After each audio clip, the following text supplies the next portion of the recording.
જે નિયમ અનુસાર કાર્યવાહી થતી હશે એ બધી જ કાર્યવાહી થશે।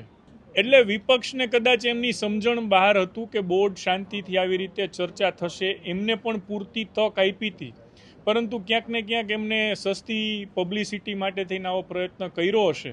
એમને કાયદાની અને સભાગૃહની મર્યાદામાં રહેવા માટે ટકોર પણ કરી છે અને એ પછી એ લોકો સમજ્યા છે અને અત્યારે શાંતિથી સભાગૃહમાં બેસી અને કાર્યવાહીમાં ભાગ લઈ રહ્યા છે। અને વિપક્ષના સભ્યોએ જેટલી વાર હાથ ઊંચો કર્યો છે એટલી વાર એમને પ્રશ્ન પૂછવાની તક આપવી પણ છે।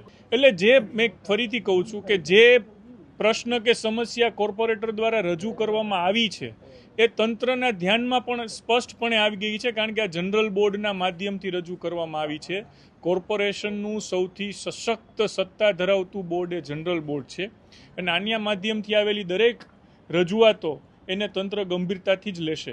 અત્યારે 3 વાગ્યા છે, 3 થી 3:30નો લંચ બ્રેક ડિક્લેર કર્યો છે અને કુલ 20 કોર્પોરેટર દ્વારા પ્રશ્ન પૂછવામાં આવ્યા હતા અને એક કોર્પોરેટર દ્વારા 2 થી 3 પ્રશ્ન પૂછવામાં આવ્યા હોય તો અત્યારે 12 પ્રશ્ન પૈતા છે।